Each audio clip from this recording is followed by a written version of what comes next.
more interested in drawing cards, stabilizing, making sure they stay in control.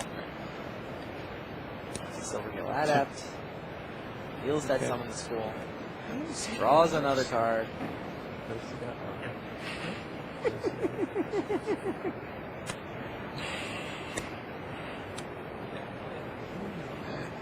And there's a Rejury. Okay. So some of the schools now going to tap. Only one? Did they even bother attacking that turn? No. I guess the mud buttons are just too risky to attack into. Right. Well, the fighter launch took away their. Now there it is. They lay down the Austrians realize this is over, and congratulations to Switzerland. The Swiss are 2007 World Team Champions. Congratulations to Nico Boni, Manuel Busch, Christoph Huber, and Rafael Gennari. Pretty impressive lineup of Magic players. Absolutely. Pulling off a pretty impressive Magic weekend. No question about it. Great weekend for Christoph. I mean, World Top 8 and the World Teams. That's a lot of Magic. It's very impressive. Handing out the fist bumps. Yep. Can I get rid of this now? I thought they got some really close to that. Yeah, I did too. The real surprise was how the Austrians really stumbled. It's true. Their strategy just did not fall into place. I don't know if there were any mulligans or not involved in that hand, but the Kithkin deck seemed to come out in reverse order. The first things we saw them play were Plover Knights.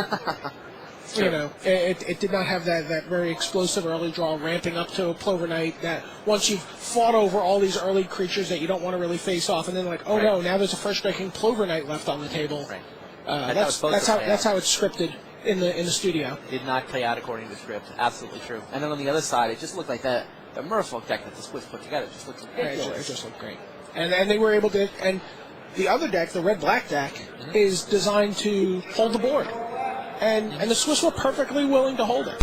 And they're like, okay, you have mud buttons and harassers? Tell you what, we're not going to attack until it's absolutely necessary. Right. We're perfectly willing to sit here, gain a lot of life, generate a lot of creatures, and basically grind you out of this game, 2 points at a time.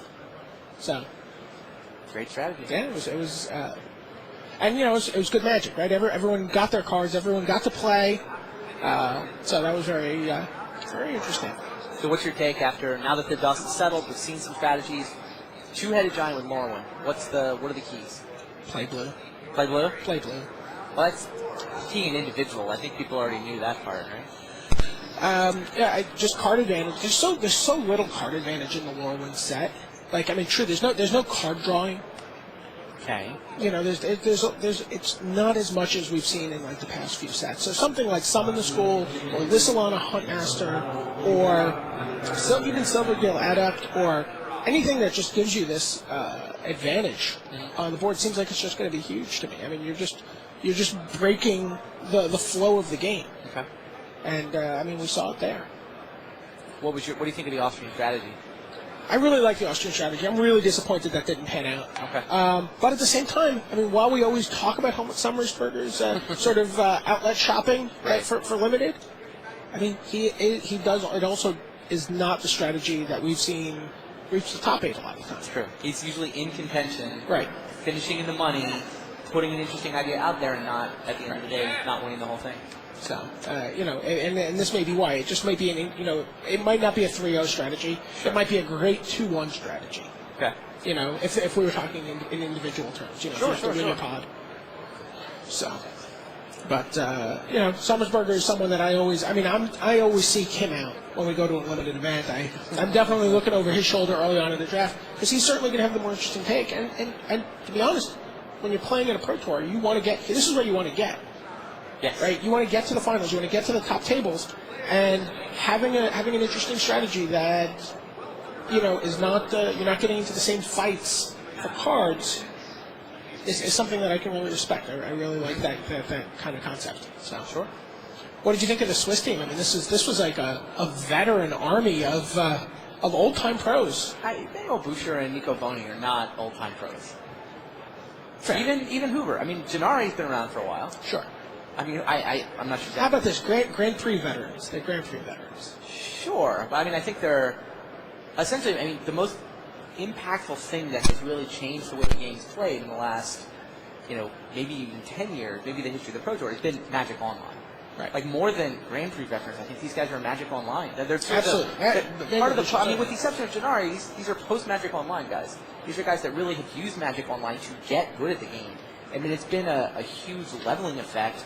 Right, countries that it used to be back in the day that you needed to get together with a collection of half a dozen of the best players in the world, whether it was in Boston or New York or Costa Mesa or Pittsburgh, right, or Paris, whatever. Empty Court Palace, my most favorite hot button location for people to get together and play Magic. But I mean, that used to be what it took to be good and to win Magic tournaments.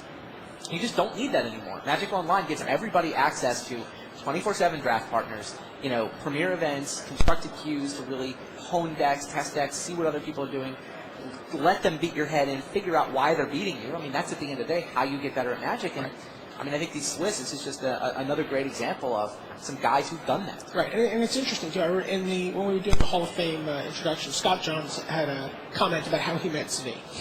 Right, and it was testing online. I guess on Apprentice probably or something like that. And they're just. And he's like, Scott goes online and he's like, I'm Scott Johns, I'm awesome. And he plays some guy, and this some guy just, beats the snot out of him. Right. And he's like, who are you, and how can we work together? Right. And Magic Online, I'm sure, churns people up, and people who have an affinity for strategies and for getting better.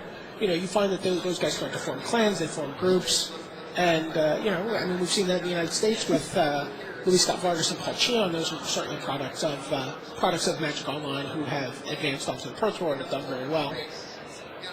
And I think we have a group of kids, who are probably coming up all over the world in different countries. So. Yeah, no, I think pretty cool story. Yeah. You got a great team, worthy champions, and next up on the schedule, let's crown an individual world champion. Let's look at some real veterans. It's true. We're going to watch. We've got the match between Pat Chapin and Gabriel Nassif, two guys who've been around forever. That's going to be interesting. You got the Dragon Storm Mirror. And then on the other side of the bracket is Otsuka versus Peleg. The Israeli team member, Uri Peleg, first Israeli through to the top 8 of the Pro Tour. That should be cool. And Otsuka trying to win a third straight world title for Japan. Brian and I are going to take a quick break. We're probably about 10 minutes away from that semifinal action. We'll find out who's going to be playing for the 2007 world title. Stay tuned. We'll be right back. We'll see you then.